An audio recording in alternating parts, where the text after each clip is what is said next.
നമസ്കാരം. സ്വകാര്യ സ്കൂൾ അധ്യാപികയുടെ പീഡന പരാതിയിൽ പെരുമ്പാവൂർ എം എൽ എ ആയിട്ടുള്ള എൽദോസ് കുന്നപ്പള്ളി അറസ്റ്റ് ചെയ്യപ്പെടും. കാരണം അത്തരത്തിൽ അറസ്റ്റ് ചെയ്ത് പൂട്ടാനുള്ള നീക്കത്തിലാണ് സർക്കാർ. ബലാത്സംഗം, വധശ്രമം എന്നിവയുൾപ്പെടെ 8 വകുപ്പുകൾ ചുമത്തിക്കൊണ്ടുമാണ് ഈ എം എൽ എക്കെതിരെ ജില്ലാ ക്രൈംബ്രാഞ്ച് കുറ്റപത്രം സമർപ്പിച്ചത്. അതിന് പിന്നാലെയാണ് അറസ്റ്റിനുള്ള നീക്കം തുടങ്ങിയിട്ടുള്ളത്. അത് ഉടൻ തന്നെ നടക്കും എന്നാണ് അറിയാൻ കഴിയുന്നത്. എന്നാൽ കേസിൽ കോടതിയുടെ ഇടപെടലുകൾ നിർണായകമായിരിക്കും. കാരണം നേരത്തെ തന്നെ എം എൽ എയെ അറസ്റ്റ് ചെയ്യുവാനുള്ള പോലീസിൻ്റെ നീക്കം കോടതി അന്ന് തടയുന്ന ഒരു സാഹചര്യം ഉണ്ടായിരുന്നു. എം എൽ എയുടെ അറസ്റ്റിന് സ്പീക്കറുടെ അനുമതി വേണം, അല്ലെങ്കിൽ അത് നേടേണ്ടതുണ്ട് എന്നുള്ളതാണ്. മുൻപ് കോവളം എം എൽ എ ആയിട്ടുള്ള എം വിൻസെന്റിനെ വീട്ടമ്മയുടെ ലൈംഗിക പീഡന പരാതിയിൽ അറസ്റ്റ് ചെയ്ത് റിമാൻഡിലാക്കിയിരുന്നു. അതെല്ലാവർക്കും ഓർമ്മയുള്ളതാണ്. എൽദോസ് കുന്നപ്പള്ളി എന്ന് പറയപ്പെടുന്ന എം എൽ എക്കെതിരെ നെയ്യാറ്റിൻകര ജുഡീഷ്യൽ 1ാം ക്ലാസ് മജിസ്ട്രേറ്റ് 7ാം കോടതിയിലാണ് കുറ്റപത്രം നൽകിയിരിക്കുന്നത്. സുഹൃത്തുക്കളായ എറണാകുളം മുടിക്കൽ ചെറുവേലിക്കുന്ന് സ്വദേശി റെനീഷ, പാങ്ങോട് ശ്രീ ചിത്രാനഗർ സ്വദേശിയായിട്ടുള്ള സിപ്പി നൂർദീൻ എന്നിവരെയും അതിനോടൊപ്പം പ്രതിയാക്കിയിരിക്കുകയാണ്. 5 വർഷമായി പരിചയമുള്ള യുവതിയെ ഈ എൽദോസ് കുന്നപ്പള്ളി എന്ന് പറയപ്പെടുന്ന എം എൽ എ തട്ടിക്കൊണ്ടുപോയി 1ലധികം തവണ ബലാത്സംഗം ചെയ്തു എന്നും കൊലപ്പെടുത്താൻ ശ്രമിച്ചു എന്നുമാണ് കുറ്റപത്രത്തിലുള്ളത്. മറ്റുള്ളവർ യുവതിയെ ഭീഷണിപ്പെടുത്തിയിരുന്നു. യുവതിയെ വിവിധ ഇടങ്ങളിലെത്തിച്ച് പീഡിപ്പിച്ച എൽദോസ് കുന്നപ്പള്ളി 2022 ഒക്ടോബർ മാസം 14 താമസ സ്ഥലത്ത് നിന്ന് യുവതിയെ തട്ടിക്കൊണ്ടുപോവുകയും കോവളം ബീച്ചിലേക്ക് പോകുന്ന ഭാഗത്തെ പാറക്കുളത്തിൽ തള്ളിയിട്ട് കൊലപ്പെടുത്താൻ ശ്രമിച്ചു എന്നുമാണ് കുറ്റപത്രത്തിൽ പറയുന്നത്. ഒരു എം എൽ എയുടെ ചെയ്തികളാണ് ഞാനീ പറയുന്നത്. എൽദോസ് പരാതിക്കാരിയെ ഫോൺ വിളിച്ച് കോവളം സ്റ്റേഷനിൽ നൽകിയ പരാതി പിൻവലിക്കണമെന്ന്, ഇതേക്കുറിച്ച് സംസാരിക്കുവാൻ ജിഷ്ണു എന്നയാളെ കാറുമായി അയക്കുന്നുവെന്നും അറിയിച്ചുകൊണ്ട് സ്ത്രീ പരാതിക്കാരി അടുത്തേക്ക് അയക്കുന്നു. അവരുടെ മൊഴിയിൽ അത് പറയുകയും ചെയ്യുന്നുണ്ട്. പരാതി പിൻവലിച്ചില്ലെങ്കിൽ ഹണി ട്രാപ്പിൽ കൊടുക്കുമെന്ന് അവിടെ ഉണ്ടായിരുന്ന അഭിഭാഷകൻ കൂടി ഭീഷണിപ്പെടുത്തുകയും ചെയ്തു. മുദ്രപത്രത്തിൽ ഒപ്പിടാൻ വിസമ്മതിച്ചപ്പോൾ 30 ലക്ഷം രൂപ വാഗ്ദാനം ചെയ്യുകയും ചെയ്തു. വിസമ്മതിച്ചപ്പോൾ എം എൽ എ അസഭ്യം വിളിച്ചു. തലകുനിച്ചു വെച്ച് കഴുത്തിന് താഴെ കൈമടക്കി ഇടിച്ചു. ചുരിദാറിലും തലമുടിയിലും പിടിച്ചു വലിച്ചു. ചുരിദാറിൻ്റെ പിൻവശം കീറിക്കളഞ്ഞു. മുടിയിലും ചുരിദാറിലും പിടിച്ച് മുദ്രപത്രത്തിൽ ഒപ്പിടിക്കുവാനുള്ള ശ്രമം നടത്തിക്കൊണ്ടിരുന്നു.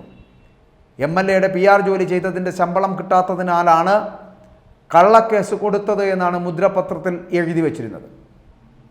ചുരിദാറിൻ്റെ ഷാൾ അടക്കം കഴുത്തിൽ കുത്തിപ്പിടിച്ച് ശ്വാസം മുട്ടിച്ച് പിന്നീട് ശക്തിയായി തറയിലേക്ക് തള്ളിയിട്ട് വീഴ്ചയിൽ കൈമുട്ടിന് വരെ പരിക്കേറ്റിട്ടുണ്ട് ആ സ്ത്രീക്ക്.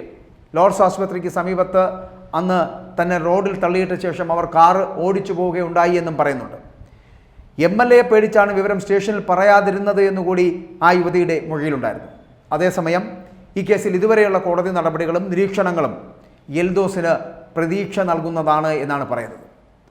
അതായത് എൽദോസ് കുന്നപ്പള്ളിയുടെ ജാമ്യം റദ്ദാക്കാനാവില്ല എന്ന് കോടതി നേരത്തെ തന്നെ പറഞ്ഞിരുന്നു.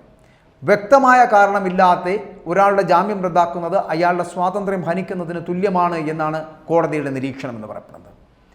7ാം അഡീഷണൽ സെഷൻസ് കോടതി അല്ലെങ്കിൽ ജില്ലാ സെഷൻസ് ജഡ്ജിയായിട്ടുള്ള പ്രസൂൻ മോഹനാണ് എൽദോസിൻ്റെ ജാമ്യം റദ്ദാക്കണമെന്നുള്ള സർക്കാരിൻ്റെ ഹർജി തള്ളിക്കളഞ്ഞത്.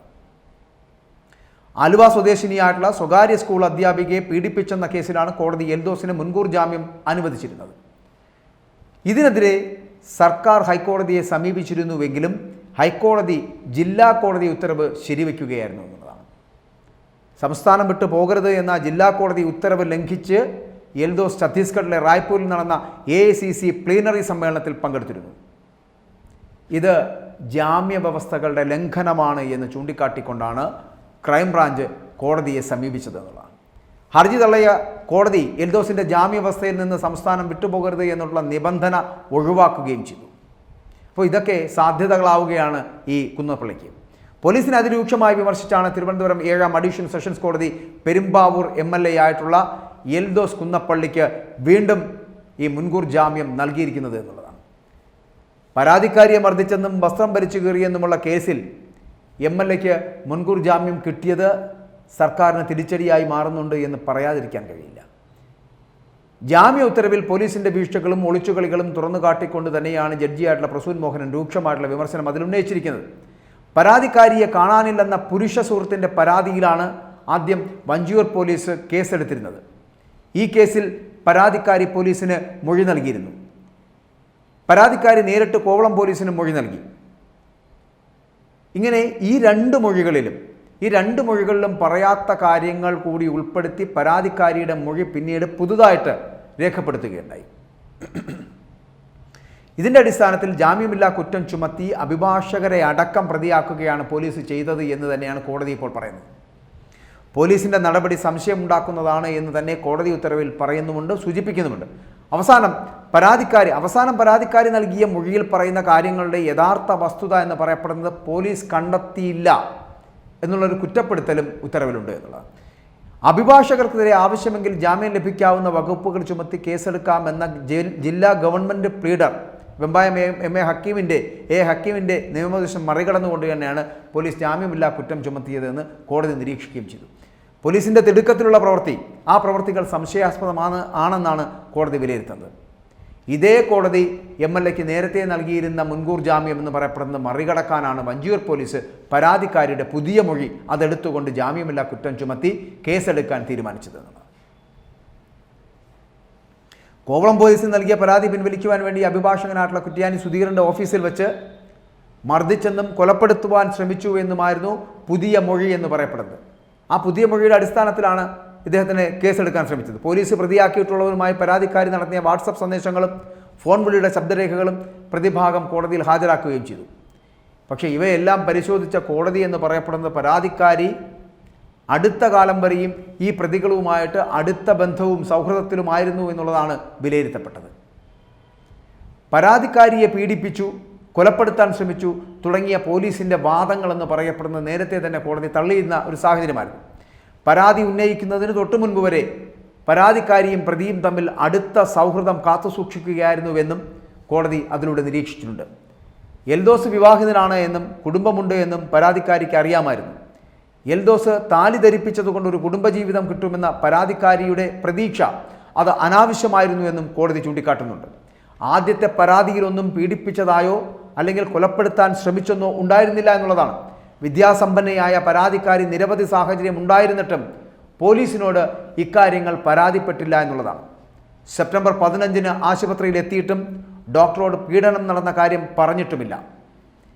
യുവതിക്ക് പീഡന പരാതി ഉന്നയിക്കാമായിരുന്ന സുപ്രധാന സാഹചര്യമായിരുന്നു അന്നുണ്ടായിരുന്നത്. മജിസ്ട്രേറ്റിന് നൽകിയ രഹസ്യമൊഴിയിൽ മാത്രമാണ് പീഡനത്തെക്കുറിച്ചും കൊലപാതക ശ്രമത്തെക്കുറിച്ചുമൊക്കെ അവർ പറയുന്നത് എന്നുള്ളത്. അതിനു മുൻപും മജിസ്ട്രേറ്റിന് മൊഴി നൽകിയെങ്കിലും അതിൽ കാര്യം ഉണ്ടായിരുന്നില്ല എന്നുള്ളതാണ്. അതുകൊണ്ട് തന്നെ പരാതിക്കാരിയുടെ ആരോപണങ്ങൾ ശരിയാണ് എന്ന് കരുതാനാവില്ല എന്ന് കോടതി നിരീക്ഷിക്കുകയാണ്. പക്ഷേ ഈ കോടതിയുടെ നിരീക്ഷണങ്ങളിൽ നിന്നൊക്കെ വ്യത്യസ്തമായിട്ട് സ്വകാര്യ സ്കൂൾ അധ്യാപികയുടെ പീഡന പരാതിയിൽ ഇനിയുള്ളത് എന്താണ് എന്നുള്ളതാണ് നോക്കിക്കാണുന്നത്. കോടതിയുടെ ഇടപെടലുകളാണ് തനിക്ക് രക്ഷയാകുന്നത് എന്ന് എൽദോസ് കുന്നപ്പള്ളി വിചാരിക്കുമ്പോഴും അറസ്റ്റ് എന്നുള്ളത് ചിലപ്പോൾ തള്ളിക്കളയാൻ കഴിയില്ല. MLAയെ അറസ്റ്റ് ചെയ്യാനുള്ള തയ്യാറെടുപ്പുകളാണ് സർക്കാർ മുന്നോട്ട് പോകുന്നത്.